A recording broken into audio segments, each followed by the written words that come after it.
Hello, everyone, and welcome to Archiethon for Need for Speed. I am here joined by Jack Knoxville of Trans Empowerment Project. How are you doing, Jack? I'm doing great. How are you? I'm doing great myself. So I wanted to ask what your role is at Trans Empowerment Project and how that works out in the day to day.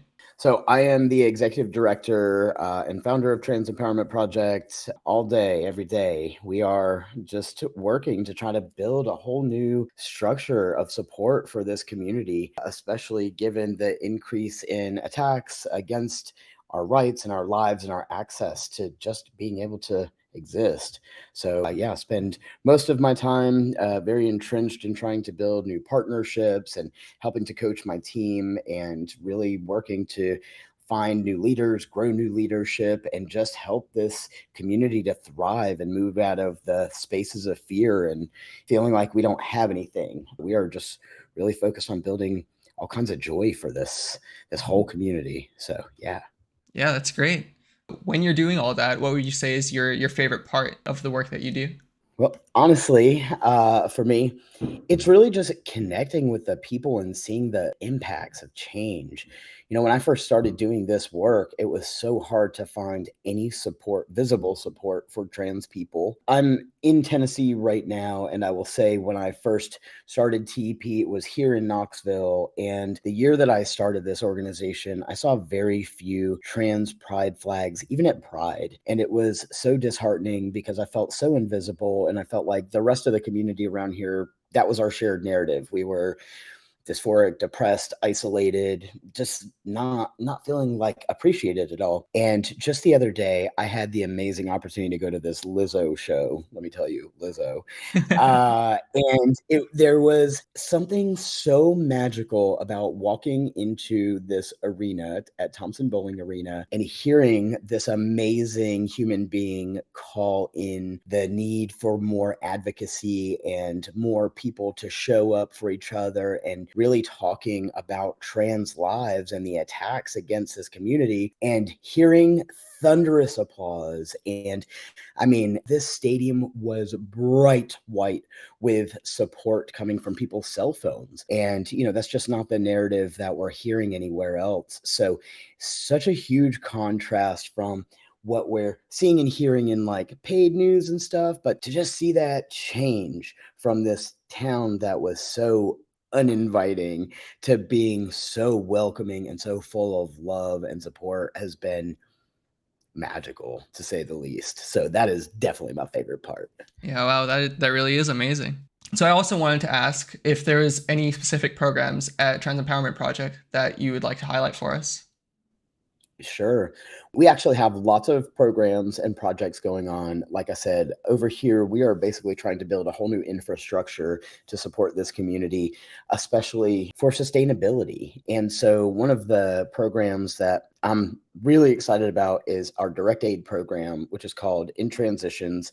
Through In Transitions, we work to provide direct aid through a myriad of resources and support, including we have a brand new structure thanks to a couple of new partners with a company called QueerMed, a virtual telehealth provider that is offering virtual telehealth HRT appointments in 22 states that we now have access to. And so for people who can't afford their HRT, we can pick up the bill. We've worked it out with QueerMed so that we can pick up the tab.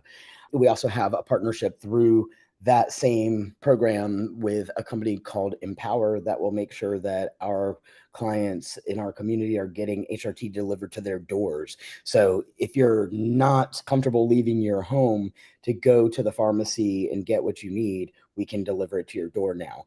Same thing, we have a new partnership with Instacart that gives us access. It allows us to really be able to provide more food resources for this community. So we're buying thousands and thousands of dollars of gift cards to make sure our folks can eat this year. In addition to the physical resources that we're providing for people, we're also making sure that we are not being transactional and inviting people into the community and giving them a place to find support mental health, and healing support. We have a new organizer that's coming on board to help us out with some of these healing and generative spaces.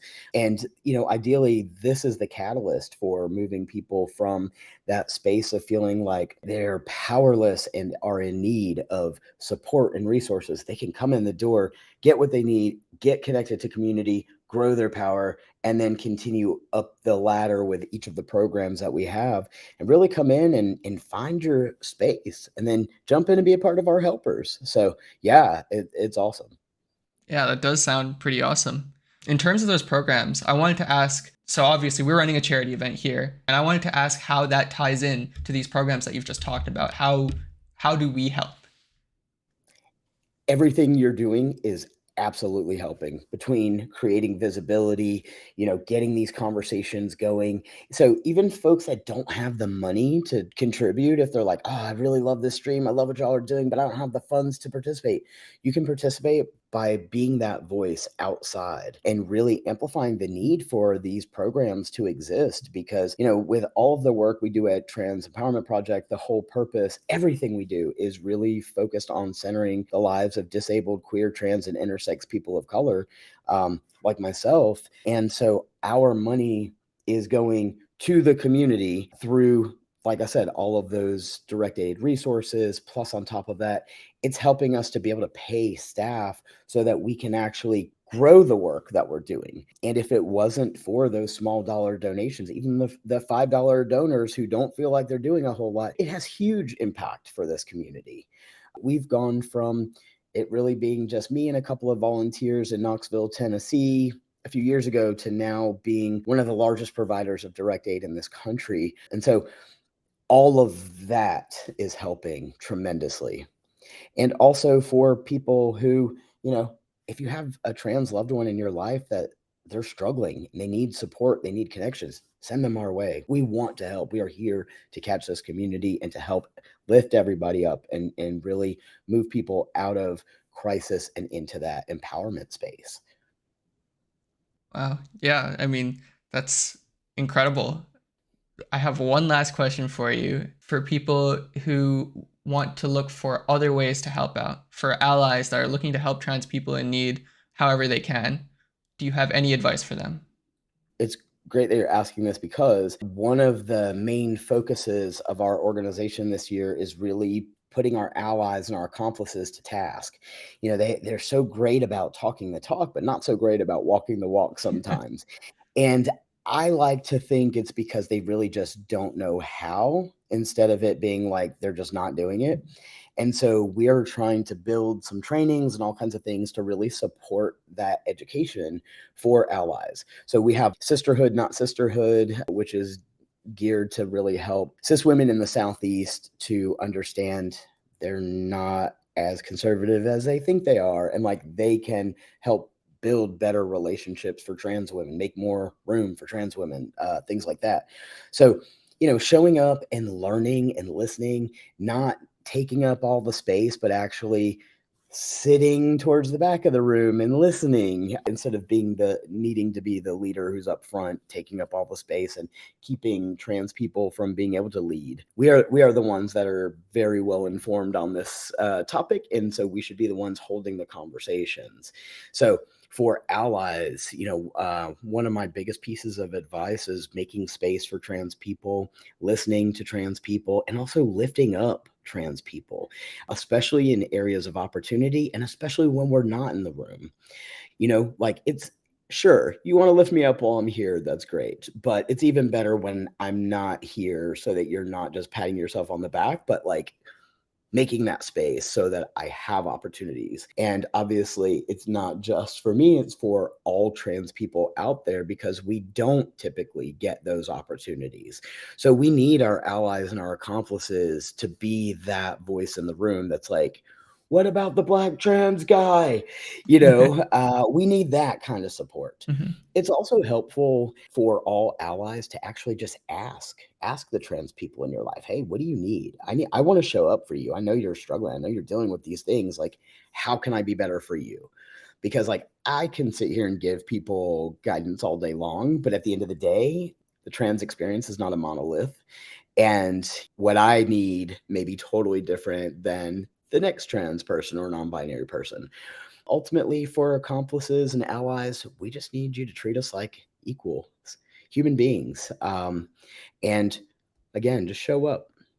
I actually want to give you one more question. This one is a little Sure. silly, but I just was curious, how involved are you with video games and how familiar are you with the kind of stuff that we do? Like, So once upon a time, I had 18 systems, everything from the wow. ColecoVision and television, Nintendo 64, the NES, all of them. And I was moving cross country, so I sold them all, and now I'm very sad. But I love video games. I actually, I have an Oculus that I am very hooked on. I use it for fitness. I am all about trying to get my body moving again. Video games are awesome, especially for folks who are neurodivergent and moving again. Like moving your body is huge. I lost a whole bunch of weight playing Dance Dance Revolution once upon a time, but I like story games. I don't always have as much time as I would like to be able to get into the Yeah. stories. Like, I tend to gravitate more towards, like, sports games and stuff, but I will say Mario Kart and Mario Party totally got me through the pandemic. My wife and I have some friends that also were really into Mario Kart, so, like, every week or so, we'd call each other and just have each other on speakerphone or whatever and, like, play Mario Kart for hours. So, yeah, I am, Nintendo fan first, but definitely an avid gamer. Well, if you like kart racing, maybe you'll like some of the other speed that we have ready to display for you this weekend. Thank you so much for joining me today, Jack. And thank you so much to everyone else here who's making this event possible. We have so many wonderful runs for you this weekend. So make sure to stick around, support Archiethon, support Trans Empowerment Project, and support Hike and Running Tunic right after this. Can't wait. Thank you so much.